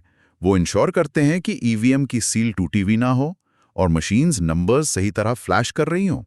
और जब ये टोटल काउंटिंग खत्म होती है तो मैथमेटिकल रिजल्ट्स आते हैं, जिसको इस कॉन्टेक्स्ट में first pass the post system कहते हैं। राइट। अब ये first pass the post actually function कैसे करता है, एक रियल वर्ल्ड एग्जाम्पल से समझते हैं इस डीप डाइव में। चलिए वापस गुलबर्गा के 2014 लोकसभा रिजल्ट्स पर चलते हैं। उस वक्त वहां पर लगभग 17.21 लाख एलिजिबल वोटर्स थे। ओके, 17 लाख। लेकिन एक्चुअल वोटिंग के दिन सिर्फ 9.98 लाख लोगों ने अपना वोट कास्ट किया। इस लगभग 10 लाख में से कांग्रेस के कैंडिडेट मल्लिकार्जुन खारगे को सबसे ज्यादा करीब 5.07 लाख वोट्स मिले, जो कि टोटली पोल वोट्स को लगभग 50.82% था। एग्जैक्टली। खरगे जीत गए जो कि उन्हें बाकी सब कैंडिडेट से ज्यादा वोट्स मिले। फर्स्ट पास द पोस्ट का प्रिंसिपल सिंपल है। आपको टोटल पॉपुलेशन का मेजॉरिटी नहीं चाहिए, आपको सिर्फ दूसरे नंबर वाले कैंडिडेट से 1 वोट ज्यादा चाहिए। ओ, मतलब आगे निकलना है बस। हाँ, खरगे को इंसिडेंटली 50% से ज्यादा मिल गया, पर अगर किसी रेस में 8 कैंडिडेट्स हों और जीतने वाले को सिर्फ 30% वोट मिले, तब भी वो लीगली जीता हुआ माना जाएगा अगर बाकी सब उससे नीचे हैं। ये नंबर्स एक डीपर रियलिटी रिफ्लेक्ट करते हैं। 17 लाख एलिजिबल थे पर सिर्फ 9 लाख आए। बाकी 8 लाख लोग जो घर बैठे रहे, उन्होंने एसेंशियली दूसरों को अपने फ्यूचर का फैसला लेने दिया। That is a hard truth. और इसी स्केल और मैग्नीट्यूड को देखते हुए मेरे दिमाग में इस डीप डाइव के स्टार्ट वाला स्टैट वापस घूम रहा है। हमने शुरू में बात की थी 30,000 करोड़ की। अगर एवरेज निकालें तो 2014 में लगभग 500 रुपए पर वोटर खर्च हुआ था गवर्नमेंट और पार्टीज का मिलाकर। राइट। जब आम लोग किसी चाय की दुकान पर बैठकर बहस करते हैं तो वो अक्सर पूछते हैं कि क्या हमारे जैसे एक डेवलपिंग देश इतना महंगा प्रोसेस हर 5 साल में अफोर्ड कर सकता है। ये एक बहुत ही नेचुरल और वैलिड सवाल है, पर सोर्स मटेरियल्स इसका जवाब एक पावरफुल पर्सपेक्टिव शिफ्ट के थ्रू देते हैं। एक तरफ हम 30,000 करोड़ देखते हैं, हाँ। लेकिन अगर हम दूसरे एक्सपेंसेस देखें, जैसे 2005 में गवर्नमेंट ने फ्रांस से जो एक अकेली न्यूक्लियर सबमरीन खरीदने का डिसीजन लिया, उसकी कॉस्ट लगभग 3,000 करोड़ थी। ओहो, वाओ। और 2010 में दिल्ली में जो कॉमनवेल्थ गेम्स हुए थे, सिर्फ उस एक स्पोर्टिंग इवेंट की कॉस्ट 20,000 करोड़ से ज्यादा थी। That is massive. जब एक 1.4 बिलियन पॉपुलेशन वाले देश में एक सिस्टम खड़ा करते हैं जो उन लोगों को पीसफुली उनकी लाइफ गवर्न करने वाले लीडर्स चुनने का हक देता है, जब वो 30,000 करोड़ उस पूरे पावर स्ट्रक्चर को लेजिटिमाइज करता है, तो क्या हम उसे कॉस्ट कहेंगे या एक नेसेसरी डेमोक्रेटिक इन्वेस्टमेंट? एक न्यूक्लियर सबमरीन, एक खेलों का टूर्नामेंट, या फिर इस देश के सबसे मार्जिनलाइज्ड और सबसे पावरफुल इंसान को सेम लाइन में खड़ा करने वाला डेमोक्रेटिक प्रोसेस। डेमोक्रेसी कितनी सस्ती या महंगी है, इसका जवाब शायद इस बात पर डिपेंड करता है कि हम अपने हक की क्या कीमत लगाते हैं। ये एक ऐसा सवाल है जिसके साथ हर सिटीजन को बैठना चाहिए। चलिए आगे बढ़ते हैं। Okay, now we will discuss what makes elections in India democratic. Right. मतलब अगर हम एक ऐसी सिचुएशन सोचें जहां एक बहुत ही मैसिव ग्राउंड है और उस ग्राउंड में लगभग 90 करोड़ आई थिंक 900 मिलियन के आसपास ही है। 900 मिलियन प्लेयर्स उस ग्राउंड में उतरे हैं, और उस ग्राउंड का जो रेफरी है ना, वो इतना पावरफुल है कि वो देश के सबसे बड़े, सबसे पावरफुल इंसान को भी पेनल्टी दे सकता है। सही बात है, सुनने में किसी मूवी का प्लॉट लगता है। बिल्कुल, पर ये कोई फिक्शन नहीं है, ये एक्चुअली हमारे इंडिया के इलेक्टोरल सिस्टम का स्केल है। आज का हमारा जो सोर्स मटेरियल है ना, वो इस पावर स्ट्रक्चर की एकदम बाल की खाल निकालता है। एनसीईआरटी क्लास 9th की डेमोक्रेटिक पॉलिटिक्स, राइट? हाँ, उसका चैप्टर 3 जिसका टाइटल है इलेक्टोरल पॉलिटिक्स। तो आज हमारा मिशन सिर्फ उस टेक्स्ट की समरी पढ़ना नहीं है, हमारा मेन गोल ये डीपली समझना है कि क्या इंडियन इलेक्शन सच में फ्री और फेयर हैं, या फिर सिर्फ पेपर पर ही अच्छे लगते हैं। एग्जैक्टली। क्या ये डेमोक्रेटिक लेबल सिर्फ दिखावे के लिए है और रियलिटी में पावर हमेशा उन्हीं पावरफुल लोगों के पास रहती है? एकदम चाय पे चर्चा वाली वाइब में इसको आज हम ब्रेक डाउन करेंगे। ये एक बहुत ही फंडामेंटल सवाल है वैसे, क्योंकि जब हम रोज सुबह अखबार खोलते हैं तो फ्रंट पेज पर false vote release, booth capturing या रिगिंग के एलिगेशंस भरे होते हैं। हाँ, हर इलेक्शन सीजन में यही हेडलाइंस होती हैं, राइट? और इन हेडलाइंस को देखकर किसी का भी सिस्टम से विश्वास उठ सकता है। लेकिन अगर हमें एक यूपीएससी एस्पिरेंट के एंगल से या सिंपली एक अवेयर सिटीजन के पर्सपेक्टिव से इस पावर स्ट्रक्चर को एनालाइज करना है, तो हमें हेडलाइंस के पीछे वाले कोर मैकेनिज्म्स को समझना पड़ेगा। तो इस सोर्स मटेरियल के हिसाब से हमें क्या देखना चाहिए? सोर्स मटेरियल के मुताबिक किसी भी देश के इलेक्शंस ट्रूली डेमोक्रेटिक हैं या नहीं, ये चेक करने के लिए 4 प्राइमरी डायमेंशंस होते हैं। एक तरह से 4 लिटमस टेस्ट हैं। अच्छा, 4 टेस्ट। तो मेरे हिसाब से सबसे पहला टेस्ट तो वही होना चाहिए कि इस पूरे मैसिव इवेंट को कंडक्ट कौन करवा रहा है। The ultimate referee, I mean हमारा इलेक्शन कमीशन। बिल्कुल, पहला टेस्ट वही है। क्योंकि जैसे स्कूल के एग्जाम्स होते हैं तो उनकी फेयरनेस चेक करने के लिए हम इन्विजिलेटर को देखते हैं ना, नहीं कि पावर ही ना हो, तो चाहे रूल्स कितने भी अच्छे क्यों ना लिखे हो, मैच फेयर नहीं हो सकता। एग्जैक्टली। पर यहाँ मुझे एक बहुत बेसिक डाउट आता है, जो इलेक्शन कमीशन है उसको अपॉइंट तो वही गवर्नमेंट करती है ना जो पावर में होती है। हाँ, लीगली तो वही प्रोसेस है। तो फिर उनसे इंडिपेंडेंस की उम्मीद हम कैसे कर सकते हैं? आई मीन जो आपको जॉब दे रहा है, आप उसके खिलाफ कैसे जाओगे? यहीं पर इंडियन कॉन्स्टिट्यूशन का मास्टर स्ट्रोक आता है। सोर्स टैक्सिंग ये बात को बहुत क्लियरली एक्सप्लेन करता है कि इंडिया का इलेक्शन कमीशन यानी ईसी ग्लोबली सबसे पावरफुल और इंडिपेंडेंट इलेक्शन बॉडीज में से एक है। अच्छा, ग्लोबली? हाँ, ये सच है कि चीफ इलेक्शन कमिश्नर यानी सीईसी को प्रेसिडेंट अपॉइंट करते हैं और कन्वेंशनली ये रूलिंग गवर्नमेंट की एडवाइस पर ही होता है। लेकिन कैच अपॉइंटमेंट के बाद है। एग्जैक्टली, कैच उस अपॉइंटमेंट के बाद के प्रोसेस में है। एक बार अपॉइंट होने के बाद सीईसी ना तो प्रेसिडेंट को आंसरेबल होते हैं और ना ही रूलिंग गवर्नमेंट को। उनका टेन्योर पूरी तरह से प्रोटेक्टेड है। मतलब एक बार उनको कुर्सी मिल गई तो रूलिंग पार्टी चाहे कितना भी प्रेशर डाले, उन्हें आर्बिट्रली डिसमिस नहीं किया जा सकता। बिल्कुल नहीं। उन्हें उनके पद से हटाना प्रैक्टिकली बोलूं तो वर्चुअली इम्पॉसिबल है। Wait, really? ऐसा क्यों? क्योंकि उनका रिमूवल प्रोसेस एग्जैक्टली एक सुप्रीम कोर्ट जज के रिमूवल प्रोसेस जैसा होता है। ओ वाओ, मतलब इम्पीचमेंट। हाँ, पार्लियामेंट के दोनों हाउसेज में स्पेशल मेजॉरिटी के थ्रू इम्पीचमेंट। ये इतना कॉम्प्लेक्स और रिगरस मैकेनिज्म है कि प्रैक्टिकली किसी भी गवर्नमेंट के लिए पॉलिटिकल मोटिव्स के चलते सीईसी को हटाना नामुमकिन सा है। तो इस स्ट्रक्चरल सिक्योरिटी से उन्हें आज़ादी मिलती है। अगर मैं इसको एक सिंपल रियल लाइफ एनालॉजी से देखूं, तो ये कुछ ऐसा है कि जैसे किसी बड़ी कॉर्पोरेट कंपनी के बोर्ड ऑफ डायरेक्टर्स ने बाहर से एक स्ट्रिक्ट नया सीईओ हायर किया सही एग्जाम्पल है। और कॉन्ट्रैक्ट में लिख दिया कि अगले 5 साल तक इस सीईओ को कोई फायर नहीं कर सकता, चाहे वो बोर्ड मेंबर्स के ही खिलाफ एक्शन क्यों न ले लें। एग्जैक्टली वो डर के बिना काम कर सकते हैं, तो राइट? ये पावर पेपर पर तो समझ आ गई, लेकिन ग्राउंड पर इस पावर का क्या असर होता है? एक आम नागरिक को ईसी का भाव या इम्पोर्टेंस कब दिखती है? ग्राउंड रियलिटी बदलती है कोड ऑफ कंडक्ट के आते ही, जिसे हम मॉडल कोड ऑफ कंडक्ट या एमसीसी कहते हैं। आचार संहिता। राइट, हाँ। जैसे ही इलेक्शन कमीशन टीवी पर आकर इलेक्शंस की डेट्स अनाउंस करता है, उसी एग्जैक्ट मिनट से ये एमसीसी लागू हो जाता है। और यहाँ पर एक बहुत बड़ा स्ट्रक्चरल शिफ्ट होता है पावर में। कैसा शिफ्ट? I mean, सरकार तो वही रहती है ना? सरकार वही रहती है, लेकिन नॉर्मली क्या होता है, गवर्नमेंट पॉलिसीज बनाती है, मिनिस्टर्स नई चीजें अनाउंस करते हैं, लेकिन एमसीसी लगते ही रूलिंग गवर्नमेंट पर एक स्ट्रिक्ट ब्रेक लग जाता है। ओह, मतलब वो कोई नई स्कीम नहीं ला सकते? बिल्कुल, वो कोई नए प्रोजेक्ट्स अनाउंस नहीं कर सकते जिससे वोटर्स इन्फ्लुएंस हों। और सबसे बड़ी बात, सरकारी गाड़ियां, सरकारी मशीनरी या गवर्नमेंट बिल्डिंग्स का इस्तेमाल अपने पार्टी के पॉलिटिकल कैंपेन्स के लिए नहीं कर सकते। पर एक minute, I am stuck on something.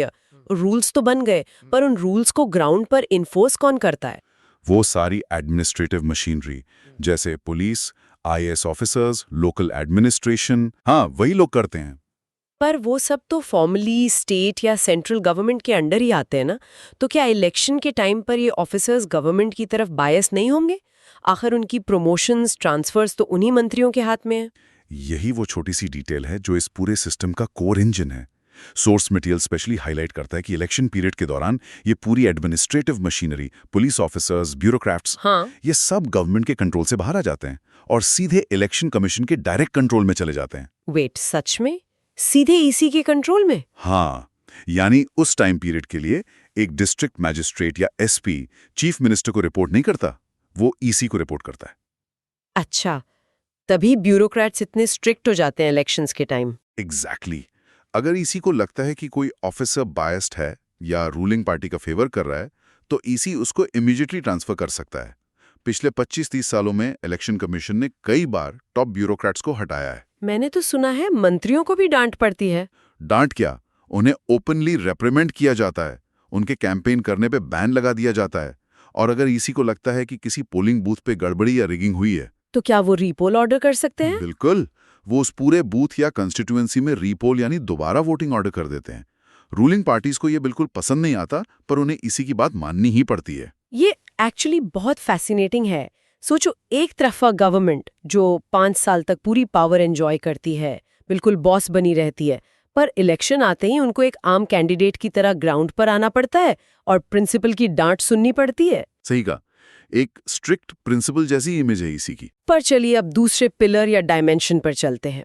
हमने रेफरी को तो पावर दे दी, रूल्स भी मस्त बना दिए, पर अगर पब्लिक मैच देखने या खेलने ही ना आए तो फायदेमंद रेफरी का क्या होगा, वही ना? हाँ, तो यहां से हम शिफ्ट करते हैं पॉपुलर पार्टिसिपेशन पर। जब हम वोटर टर्नआउट और पब्लिक पार्टिसिपेशन का डेटा देखते हैं, तो हमें एक्चुअली क्या ट्रेंड दिखता है? तो अगर सोर्स मटेरियल के चार्ट्स को एनालाइज करें, तो पहले ये समझना होगा कि टर्नआउट बेसिकली एलिजिबल वोटर्स का वो परसेंटेज होता है जो एक्चुअल पोलिंग डे पर वोट डालने आता है। ठीक है। अगर हम पिछले 50 सालों का ग्लोबल डेटा देखें, तो एक बहुत ही अलार्मिंग ट्रेंड सामने आता है। जो यूके, यूरोप या नॉर्थ अमेरिका जैसी एस्टैब्लिश्ड और ओल्ड डेमोक्रेसीज है ना, वहां क्या हो रहा है? वहां पर वोटर टर्नआउट लगातार डिक्लाइन हो रहा है। यानी वहां के नागरिक धीरे धीरे पॉलिटिकल प्रोसेस से उदासीन या अपैथेटिकल हो रहे हैं। ओह, मतलब उनको फर्क नहीं पड़ रहा। एग्जैक्टली। लेकिन इसके बिल्कुल ऑपोजिट अगर हम इंडिया का ट्रैक रिकॉर्ड देखें, तो हमारा वोटर टर्नआउट पिछले कुछ दशकों में या तो स्टेबल रहा है या एक्चुअली ऊपर गया है। वाओ, मतलब यहाँ इंटरेस्ट बढ़ रहा है। हाँ, ये अपने आप में इंडियन डेमोक्रेसी की रेजिलियंस का एक बहुत बड़ा प्रूफ है। लोग यहाँ पॉलिटिक्स में डीपली इन्वेस्टेड है। लेकिन इस एग्रीगेट डेटा के अंदर ना एक और डेटा पॉइंट है जो मुझे ऑनेस्टली बहुत स्ट्राइकिंग लगता है। जब हम टर्नआउट को क्लासेस या सोशो इकोनॉमिक बैकग्राउंड में ब्रेक डाउन करते हैं। यूएस और इंडिया का कॉन्ट्रास्ट, राइट? हाँ, ये कॉन्ट्रास्ट बिल्कुल उल्टा निकलता है। एग्जैक्टली। और ये इस डीप डाइव का एक बहुत बड़ा एनालिटिकल पॉइंट है। यूएस में जनरली एक ट्रेंड ऑब्जर्व किया गया है कि जो अपर क्लास लोग हैं, जो रिच और वाइट पॉपुलेशंस हैं, उनका टर्नआउट ज्यादा होता है। हाँ, उनका वोटर टर्नआउट हमेशा ज्यादा होता है अगर कंपेयर करें पुअर अफ्रीकन अमेरिकन या हिस्पैनिक कम्युनिटीज से। पर इंडिया में तो सीन बिल्कुल अलग है। इंडिया में ये ग्राफ टोटली इन्वर्टेड है। यहाँ गरीब, इलिटरेट और सोशली अंडर प्रिविलेज्ड लोग एक बहुत ही ज्यादा प्रोपोर्शन में वोट करते हैं compare to the rich and privileged sections. मैं इसको हमेशा ऐसे देखती हूँ, अगर हम अपने सोसाइटी की मिडिल क्लास रूटीन्स को ऑब्जर्व करें या फिर किसी बहुत एफ्लुएंट रिच इंसान की बात करें जिसके पास रिसोर्सेज हैं, एग्जैक्टली उसका सिस्टम में इन्फ्लुएंस उसके पैसों से, उसके कनेक्शन से बन जाता है, तो शायद इसलिए उसके लिए इलेक्शन डे सिर्फ एक लॉन्ग वीकेंड बन जाता है, सोफे पे बैठने का दिन। छुट्टी का दिन मान लेते हैं वो। हाँ, पर एक अंडर प्रिविलेज्ड इंसान, एक आम आदमी जो उस दिन तपती धूप में घंटों लंबी लाइन में खड़ा रहता है, वो इसलिए वहां है क्योंकि उसको पता है कि पूरे 5 साल में यही एक अकलौता दिन है जब उसकी औकात नेताओं और अमीर लोगों के बिल्कुल बराबर होती है। सही पकड़ा आपने। उसके एक वोट की वैल्यू और देश के सबसे अमीर बिजनेसमैन के वोट्स की वैल्यू एग्जैक्टली सेम है। एकदम इक्वल फुटिंग। ये एक तरह से अपनी भड़ास निकालने का या पावर असर्ट करने का मैकेनिज्म है। इसको पॉलिटिकल साइंस में कलेक्टिव कॉन्शियसनेस कहते हैं। आम इंडियन वोटर के अंदर एक स्ट्रांग बिलीफ है कि उनके वोट में पावर है। उन्हें लगता है कि उनके वोट से पॉलिसीज चेंज हो सकती हैं और वो रूलिंग पार्टीज पर प्रेशर बना सकते हैं। उनको पता है कि उनके पास लॉबी करने का पैसा नहीं है। राइट। तो उनका पॉलिटिकल कैपिटल सिर्फ उनका वोट ही है और उनको ये विश्वास है कि अगर पॉलिटिकल पार्टीज उनकी डिमांड्स नहीं मानेंगी तो अगले चुनाव में वो उनको पावर से बाहर फेंक सकते हैं। और ये पार्टिसिपेशन बस वोटिंग डे तक ही लिमिटेड नहीं है ना।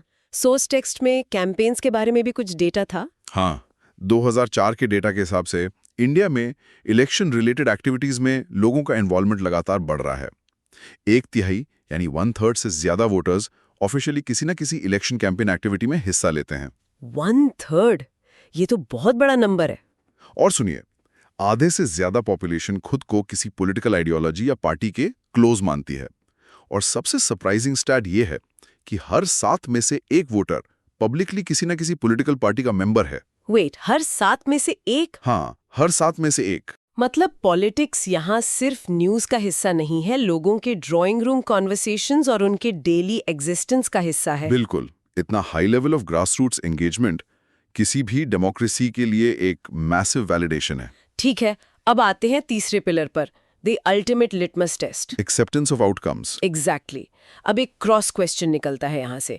ठीक है, लोग पार्टिसिपेट कर रहे हैं, फुल जोश में लाइन में लगकर वोट डाल रहे हैं, लेकिन अगर मैं देश की रूलिंग पार्टी की लीडर हूँ, मेरे पास पावर, पैसा, पुलिस सब कुछ है, तो आप इलेक्शन हारोगी क्यों? वही तो, मैं क्यों हारूंगी? और अगर मैं हार भी गई किसी तरह, तो मैं आसानी से अपनी कुर्सी क्यों छोड़ूंगी? क्या पावरफुल लोग जिनके पास इतना क्लाउट है, वो अपनी डिफीट ग्रेसफुली एक्सेप्ट करते हैं? यही तो एक्चुअल लिटमस टेस्ट है इंडियन इलेक्शंस का। अगर सिस्टम पूरी तरह से रिग्ड है, अगर रूलिंग पार्टी सिर्फ अपनी पावर का मिसयूज करके ही इलेक्शंस कंडक्ट करवा रही हैं, तो लॉजिकली उन्हें कभी हारना ही नहीं चाहिए। एग्जैक्टली। लेकिन इंडिया का इलेक्शन आउटकम डेटा एक बिल्कुल अलग ही स्टोरी बताता है। इंडिया में इनकम्बेंसी यानी पावर में होना अक्सर एक लायबिलिटी बन जाती है। अच्छा, एंटी इनकम्बेंसी। हाँ, नेशनल लेवल पर देखें या स्टेट लेवल पर रूलिंग पार्टीज लगातार इलेक्शंस हारती हैं। सोर्स टेक्स्ट का एस्टिमेट है कि पिछले 25 सालों में हर 3 में से 2 इलेक्शंस रूलिंग पार्टी हारी है। 3 में से 2? Oh wow. हाँ, 2/3। ये स्टैटिस्टिक्स अगर हम यूएस की पॉलिटिक्स से कंपेयर करें तो कितना बड़ा कंट्रास्ट दिखता है। यूएस में तो इनकम्बेंट कैंडिडेट जो पहले से ऑफिस में है, उसको हराना ऑलमोस्ट इम्पॉसिबल सा माना जाता है। राइट। उनके पास फंडिंग का एडवांटेज होता है, विजिबिलिटी होती है, तो वहां इनकम्बेंट इजीली विन करता है। पर इंडिया में लगभग आधे यानी 50% सिटिंग एमपीज और एमएलएस चुनाव हार जाते हैं। आधे एग्जिस्टिंग नेता हार जाते हैं। ये तो ऐसी सिचुएशन हो गई जहां एक बड़ी कंपनी का सीईओ, जिसके पास सारी एग्जीक्यूटिव पावर्स हैं, उसको उसी कंपनी के बॉटम लेवल एम्प्लॉइज हर 5 साल में वोट करके फायर कर रहे हैं। और उस सीईओ को अपना सामान पैक करके ठीक से जाना पड़ता है। पर एक मिनट, हम रोज न्यूज में रिगिंग, छापेमारी और इलेक्टोरल फ्रॉड जैसे वर्ड सुनते हैं। ऐसे कैंडिडेट्स होते हैं जिनके पास इमेंस मनी पावर होती है या डीप क्रिमिनल कनेक्शंस होते हैं। क्या पैसे और पावर से मैच फिक्स नहीं होता? क्या ऐसे लोग आसानी से हारते हैं? देखिए, ये कंसर्न बिल्कुल वैलिड है, लेकिन डेटा हमें बताता है कि मनी पावर और मसल पावर एक लिमिट तक तो एडवांटेज जरूर देते हैं, पर गारंटी नहीं देते। बिल्कुल नहीं। गारंटीड विक्ट्री नहीं मिलती। ऐसे लोग जिन्हें वोट बाइंग में एक्सपर्ट माना जाता है या जिनके खुले क्रिमिनल बैकग्राउंड्स हैं, वो भी रेगुलरली इलेक्शंस हारते हुए देखे गए हैं। मतलब इंडिया का वोटर काफी स्मार्ट है। एकदम स्मार्ट है। एक फ्रेज है ना कि voters take money from everyone but vote for whoever they want. वो जिसको ठीक समझते हैं उसी को वोट देते हैं। हाँ। चुपके से बटन अपनी पसंद का ही दबाते हैं। सही बात है। और सबसे क्रिटिकल बात इसमें यह है कि जब रिजल्ट अनाउंस होता है ना, तो हारी हुई पार्टी हमेशा उस मैंडेट को पीपल्स वर्डिक्ट यानी जनता का फैसला मानकर एक्सेप्ट करती है। ये सच में बड़ी बात है। इंडिया में ऐसा बहुत ही रेयर होता है कि किसी मेजर इलेक्शन रिजल्ट के बाद ऐसी वायलेंट अपराइजिंग हो जहां हारी हुई पार्टी रिजल्ट को मानने से इनकार कर दे और कुर्सी छोड़ने से मना कर दे। तो peaceful transition of power he actually India के इलेक्शंस को ट्रूली डेमोक्रेटिक बनाता है। एग्जैक्टली। मैक्रो लेवल पर यह सबसे बड़ा इंडिकेटर है। Fair enough. तो अगर मैं अब तक का पूरा डिस्कशन समराइज करूं, रेफरी यानी ईसी बहुत स्ट्रांग है और बिना डर के एक्शंस लेता है। आम नागरिक पूरी तरह से इन्वेस्टेड है और बढ़ चढ़कर पार्टिसिपेट कर रहा है, और पावरफुल नेता हारने के बाद चुपचाप कुर्सी छोड़ देता है। सुनने में सब बहुत परफेक्ट और सॉर्टेड लग रहा है। वही ना, सुनने में तो सब परफेक्ट लग रहा है, पर फिर अगर सब कुछ इतना ही फेयर है तो हम डेली न्यूज में इतना ड्रामा क्यों देखते हैं? कुछ तो गड़बड़ है। गड़बड़ बिल्कुल है। अगर आउटकम्स इतने फेयर हैं तो सुप्रीम कोर्ट में या सोशल एक्टिविस्ट के थ्रू लगातार इलेक्टोरल रिफॉर्म्स की मांग क्यों उठती रहती है? यहां से हम डिस्कशन को एक क्रिटिकल एंगल पर ले जाते हैं, द रियलिटी चेक। ये बहुत जरूरी सेगमेंट है। अगर सब फेयर है तो एक्चुअल चैलेंजेस और स्ट्रक्चरल फ्लॉज क्या हैं? लेवल प्लेइंग फील्ड की जो कमी होती है वो कहां से आती है? जब हम डेप्थ में इसको एनालाइज करते हैं तो समझ आता है कि फेयरनेस सिर्फ वोट डालने और काउंट होने तक लिमिटेड नहीं है। फेयरनेस इस बात में भी है कि इलेक्शन से पहले सबके पास बराबर का मौका यानी लेवल प्लेइंग फील्ड था या नहीं। राइट। जब हम ये सवाल पूछते हैं कि क्या वोटर्स के पास सच में कोई रियल चॉइस है, तब हमें इस डेमोक्रेटिक आर्किटेक्चर के बड़े लूपहोल्स दिखने शुरू होते हैं। सोर्स मटेरियल इन चैलेंजेस को 5 मेजर कैटेगरीज में ब्रेक डाउन करता है। तो इन डेमोक्रेटिक डेफिसिट्स को एक एक करके समझते हैं। पहला पॉइंट जिस पर हमेशा सबसे ज्यादा शोर मचता है, मनी पावर। सबसे बड़ा फैक्टर। इलेक्शन लड़ना अब इतना ज्यादा महंगा हो गया है कि एक आम ऑनेस्ट सिटीजन तो इस रेस में उतरने का सोच भी नहीं सकता। एग्जैक्टली। और मैकेनिज्म ऐसे काम करता है कि जो बड़ी एस्टैब्लिश पार्टीज हैं या जो बहुत रिच कैंडिडेट्स हैं, चाहे उनकी जीत गारंटीड ना हो, पर उन्हें एक अनफेयर और डिस्प्रपोर्शनेट एडवांटेज जरूर मिल जाता है। उनके पास प्राइवेट जेट्स होते हैं, उनके पास पूरे शहर को बड़ी बड़ी होर्डिंग से भरने का पैसा होता है, सोशल मीडिया पर बहुत एक्सपेंसिव कैंपेन्स रन करने की ताकत होती है। और इस शोर में बाकी आवाजें दब जाती हैं। बिल्कुल, वो पब्लिक नैरेटिव को पूरी तरह डोमिनेट कर लेते हैं। एक छोटी पार्टी या एक आम इंडिपेंडेंट कैंडिडेट की आवाज उस शोर में गायब हो जाती है। ये तो यार वैसी बात हो गई कि जैसे स्कूल में एक स्टूडेंट के पास सबसे बेस्ट और महंगी ट्यूशन्स हैं और दूसरा बेचारा पुरानी किताबों से सेल्फ स्टडी कर रहा है। या फिर ऐसी मैराथन रेस जहां रूल्स तो सबके लिए सेम है, पर एक कैंडिडेट स्पोर्ट्स कार में बैठा है। एग्जैक्टली। एक पार्टिसिपेंट को आपने स्पोर्ट्स कार पकड़ा दी है और बाकी सब पैदल दौड़ रहे हैं। टेक्निकली रूप से रेफरी वही है, रेस फेयर है, पर प्रैक्टिकल रूप से आउटकम टोटली स्क्यूड है। बहुत सही एनालॉजी है। और देखिए, इस पैसे की जरूरत से ही हमारा दूसरा सबसे खतरनाक चैलेंज निकलता है, क्रिमिनलाइजेशन ऑफ पॉलिटिक्स। ये नेक्सस कैसे फंक्शन करता है ग्राउंड पर? Criminalisation of politics actually money power का ही एक बाई प्रोडक्ट बन चुका है। कुछ स्पेसिफिक रीजन्स में ऐसे लोग जिनके डीप क्रिमिनल कनेक्शंस होते हैं और जिनके पास इलीगल मीन से कमाया हुआ बहुत सारा पैसा होता है, ब्लैक मनी, एक्सटॉर्शन वगैरह, हाँ, वो अपना इन्फ्लुएंस बना लेते हैं। अब पार्टीज को बड़े इलेक्शंस के लिए कैंपेन्स फंड करने होते हैं, जिसके लिए मैसिव रिसोर्सेज चाहिए। ये क्रिमिनल एलिमेंट्स उन्हें वो रिसोर्सेज प्रोवाइड करते हैं और उसके बदले में उन्हें टिकट मिल जाता है। एग्जैक्टली। पार्टीज इन लोगों को टिकट दे देती हैं क्योंकि इनकी विनेबिलिटी ज्यादा होती है। लोग इनके डर से या कास्ट इक्वेशंस की वजह से इनको वोट दे भी देते हैं। पर इससे नुकसान किसका होता है? इससे नुकसान होता है उन जेन्युइनली अच्छे कैंडिडेट्स का, जो ग्राउंड लेवल पर पब्लिक के लिए मेहनत करते हैं। प्योरली लैक ऑफ मनी और क्रिमिनल मसल ना होने की वजह से अच्छे लोग रेस से बाहर पुश कर दिए जाते हैं। ये सच में बहुत डिस्टर्बिंग है, क्योंकि अगर पार्लियामेंट में या असेंबलीज में ऐसे लोग जाएंगे तो रिप्रेजेंटेशन का मतलब ही क्या रह जाएगा। सही बात है।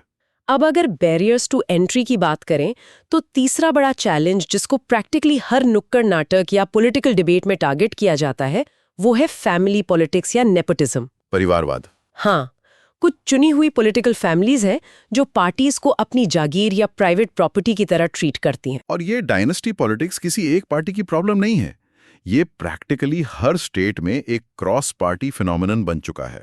इसका सबसे बड़ा स्ट्रक्चरल फ्लॉ क्या है? प्रॉब्लम यह है कि पॉलिटिकल पार्टीज को एक्चुअली डेमोक्रेटिक प्लेटफॉर्म्स होना चाहिए, ऐसा प्लेटफॉर्म जहां कोई भी ग्रासरूट वर्कर अपनी लगन और मेहनत से टॉप पोस्ट तक पहुंच सके।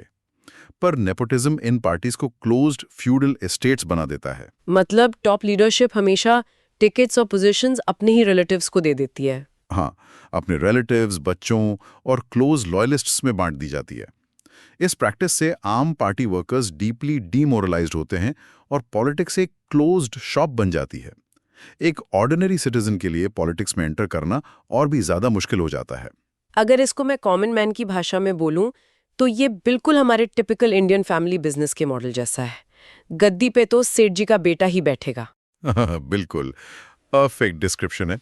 चाहे कंपनी में कितने भी हाईली एजुकेटेड, क्वालिफाइड और एक्सपीरियंस लोग दिन रात काम कर रहे हों, बॉस वही बनेगा जो फैमिली से है।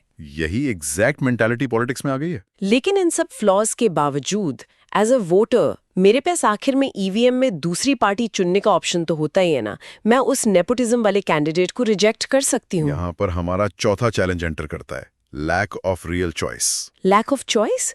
पर पार्टीज तो इतनी सारी हैं। आपके पास बटन दबाने के लिए अलग अलग सिंबल जरूर हैं, लेकिन क्या पॉलिसीज के लेवल पर आपके पास ऑल्टरनेटिव ऑप्शंस बचे हैं? अगर आप केयरफुली ऑब्जर्व करें तो आजकल सारी मेजर पार्टीज लगभग एक जैसी ही पॉलिसीज पर चल रही हैं। अच्छा, मतलब प्रैक्टिकली सब सेम कर रहे हैं। हाँ, चाहे वो इकोनॉमिक रिफॉर्म्स की बात हो या फॉरेन पॉलिसी हो या फिर पॉपुलिस्ट वेलफेयर स्कीम्स जिन्हें अक्सर फ्रीबीज कहा जाता है, इन सब में मेजर पार्टीज के बीच कोई बहुत बड़ा फंडामेंटल आइडियोलॉजिकल डिफरेंस नहीं बचा है। ओ आई सी।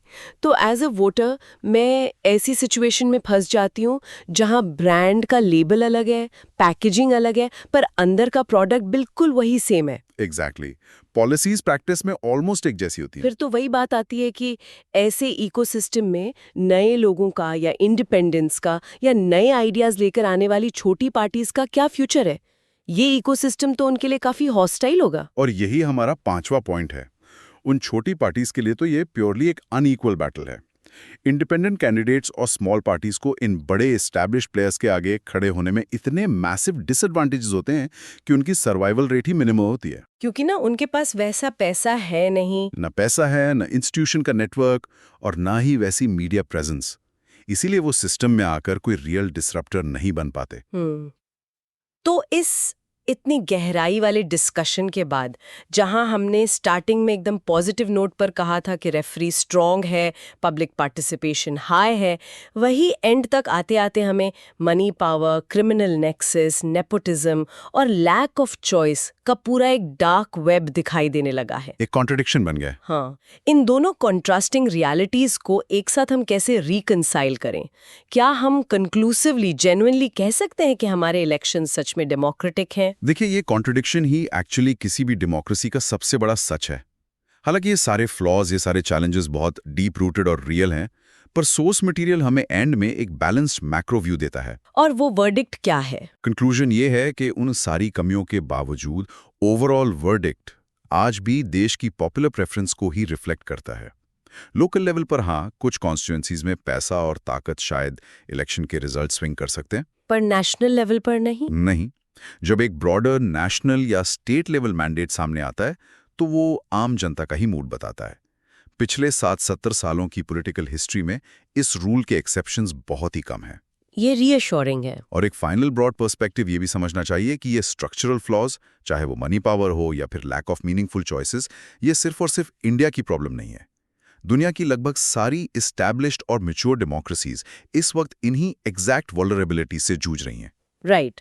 डेमोक्रेसी कोई अल्टीमेट डेस्टिनेशन नहीं है जहां हम बस पहुंच गए और बोर्ड लगा दिया कि चलो काम पूरा हो गया। बिल्कुल नहीं, ये एक ऑनगोइंग प्रोसेस है। ये एक लगातार चलने वाला प्रोसेस है जिसको कंटिन्यूअली रिपेयर और रिफाइन करते रहना पड़ता है।